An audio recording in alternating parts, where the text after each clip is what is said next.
Lost in the void, the ship floated in silence. Its lights were dim.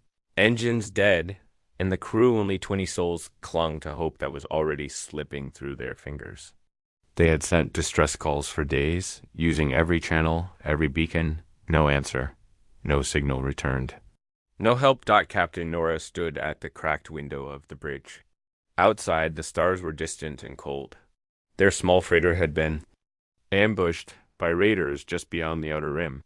The attackers stole supplies, ripped out their communication system, and left them drifting near a dead zone. No stations, no patrols, no known travel lanes. Food was low. Air filters were failing. The cold crept in deeper each night. "We're not going to make it," whispered Dean, the engineer sitting against the wall, clutching a broken circuit board. "No one's coming." Nora didn't reply.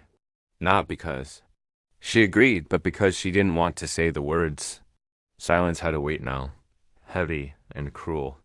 Every creak of the hull, every flicker of the emergency lights, felt like time closing in. She had told her crew to conserve power. Most rooms were dark. Heating was cut in half. They wrapped themselves in old blankets, huddled together for warmth. One by one, the hopeful ones grew quiet. Then the signal lights stopped blinking altogether. Dean tried to repair the comms again, but the parts were ruined beyond fixing. Even if someone was passing nearby, they would never hear them. They felt like the universe had forgotten them. Days passed. Then came the sound off. Strange. A low hum that didn't match their ship systems. Nora sat upright. The others heard. "It too. Is that us?" asked Mara, the youngest of the crew, her voice shaking. "No," Nora said, moving toward the window. "That's not us." She stared into the dark, her eyes scanning the void, and then she saw it, a small dot, in the distance. It moved with purpose, unlike space debris. It was fast. Growing closer. Lights. Sharp. Blue. Cold. A ship. Dean breathed. "But who? How?" Mara whispered. Nora didn't speak. Her throat was tight. The ship was getting closer, moving fast. Now, it cut through the dark like a blade. Its design unfamiliar but unmistakably Terran sleek, sharp-angled, armed. Not a transport. Not a cargo hauler. A warship. It slowed, hovering just outside. A blinding light flashed across their hull. The crew ducked, shielding their eyes. Then came a voice through the one working speaker left in the cockpit. "This is the Terran vessel Falcon's Reach. We found you. Stand by for rescue." Nora couldn't move. She just stood there as tears filled her eyes. For days, there was no signal. No hope. And now, a Terran ship had cut through the darkness. The silence was broken. Hope returned. Asterisk. The ship called Falcon's Reach. The crew stared in stunned silence as the warship hovered nearby. Its hull was dark gray, nearly black, with glowing blue veins of energy running along its sides. It looked nothing like the old Terran ships from the fleet registry. This one was newer, sharper, built for something more than patrol. Nora leaned over the single working console. The signal was clean. "Falcons. Reach, this is, Nora, we're alive. Barely. We've lost communications, engines, and heating. Food and oxygen are running out." A pause. Then the voice returned, calm and steady. "Understood, Captain Nora. We're initiating docking procedures. Stand by." The ship moved with surgical precision, its nose aligned with the freighter's side. A docking arm extended, magnetic. Locks clamped, and for the first time in nearly a week, the emergency seals released with a hiss. Fresh air flooded into the small freighter as the corridor lit up. The door opened. 2 figures entered, both in black and silver armor, helmets gleaming, weapons holstered but visible. The taller one removed his helmet. A human man, face rough with stubble, eyes cold but alert. "I'm Commander Rourke," he said simply. "We heard a ping from an old long-range probe. You were lucky we picked it up." "Most ships wouldn't have noticed." Nora stepped forward. "We're lucky you did." Dean moved beside her, eyes wide. "What ship is this?" "Never seen one like it." Rourke looked at him for a moment, then said, "Falcon's Reach is part of the Black Line." "The what?" Mara asked. The black line is unofficial. We don't answer to council orders. We only answer to Earth now. The room felt quiet again. That wasn't standard protocol, Nora frowned. Why would Earth send a warship out here? Rourke gave a slight smile, almost sad. Earth doesn't wait for permission anymore. We've lost too many. You're not the first crew left to die in the dark. That silence returned, but this time it wasn't hopeless. It was the weight of understanding. Rourke waved behind him. Medical's ready. We've got supplies, warm food, blankets, and oxygen. Your crew will survive. Bring them over. One by one, the crew moved into the corridor. Some limped, others leaned on friends. Mara looked up at the ceiling of the warship and whispered, "Feels like a dream." Inside the Falcon's reach, everything was pristine and advanced. Holograms hovered near the walls. Security drones floated silently overhead, and the air was rich with heat and filtered oxygen.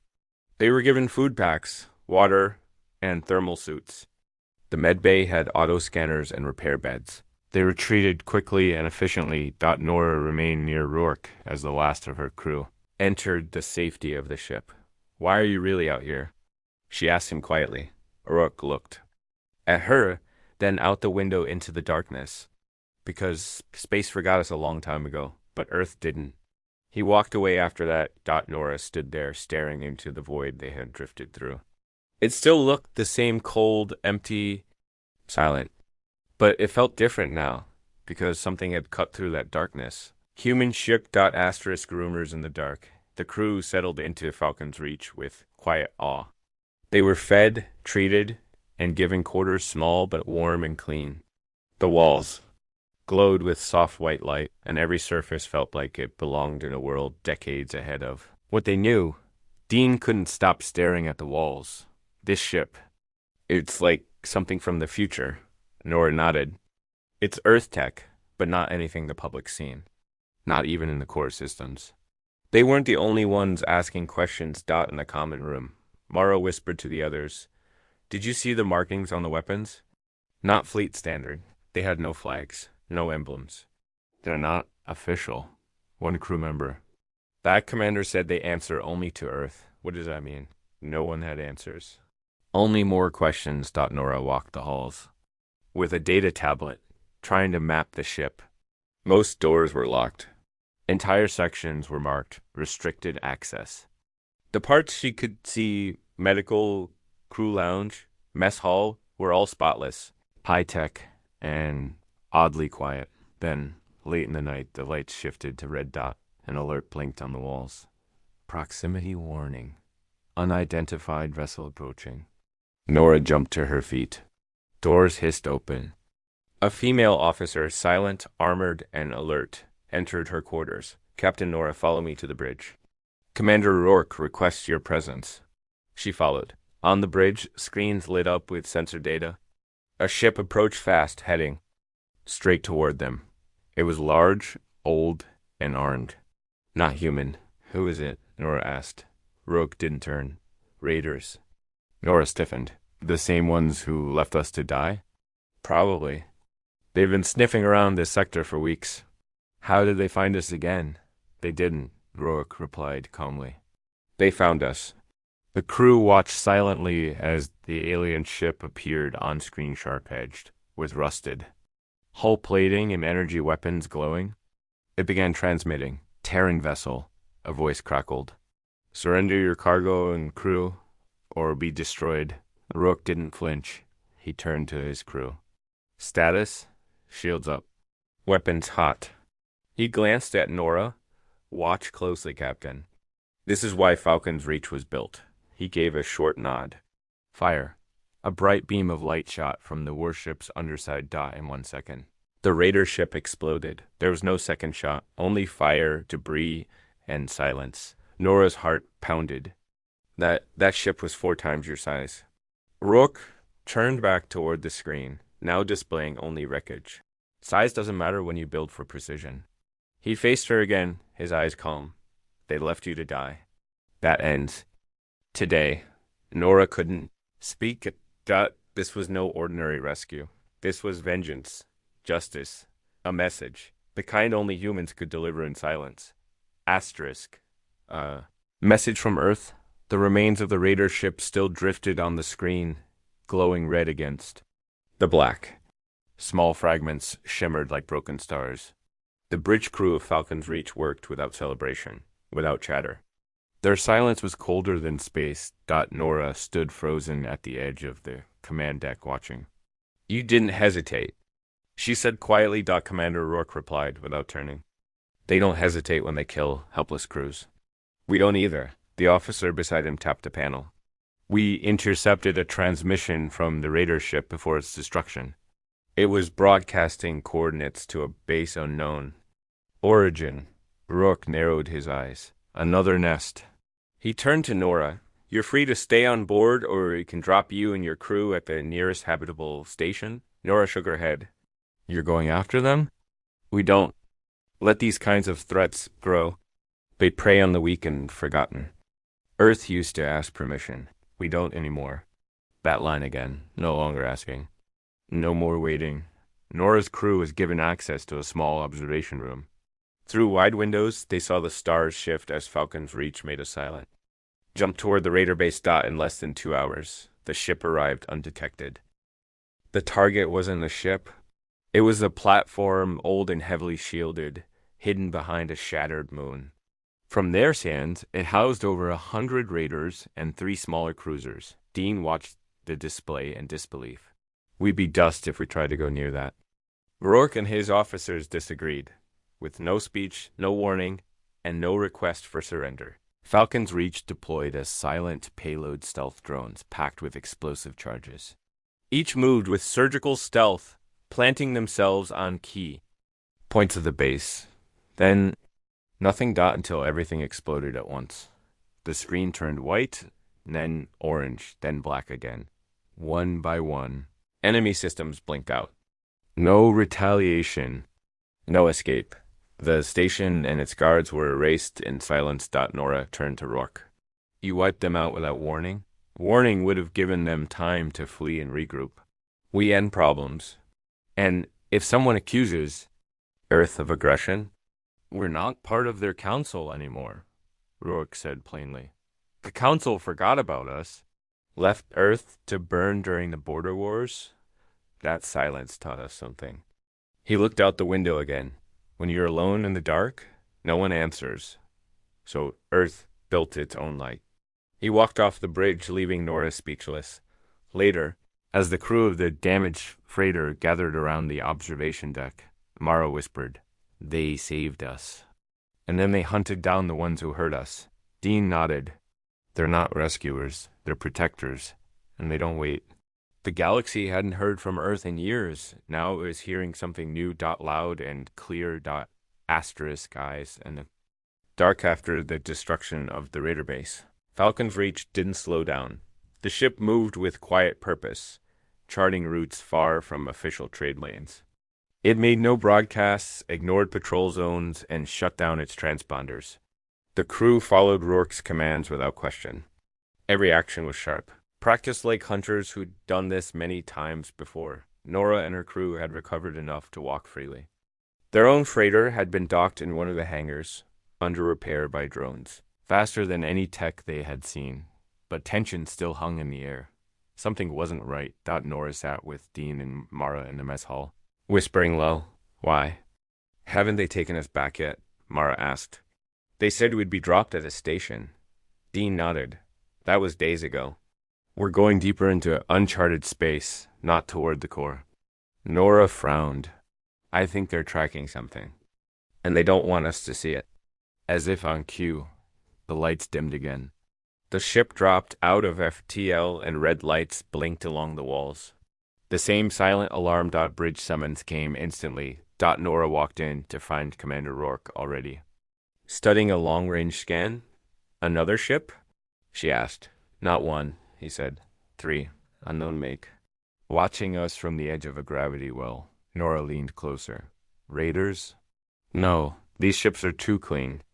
No damage, no scavenge. Parts, high-energy riggings. He capped the display. These are scouts, observers. For who? Rourke gave her a cold look for someone who doesn't want Earth out here. The bridge officer turned. They're powering weapons. Ray shields, Rourke ordered. The black warship slid between stars like a shadow. The moment energy spiked from the unknown vessels, Falcon's Reach responded first, launching silent pulses of jamming fields, disabling scanners, and firing plasma lances before the enemy even finished charging. One ship vanished in flame. The second tried to flee, but was caught in a net of blue beams that tore through its engines. The third jumped. Away too fast to catch. Silence returned. But Rourke was not pleased. They weren't random attackers, he said. They were waiting for us, testing us. Nora stepped forward. Then someone knows what this ship is.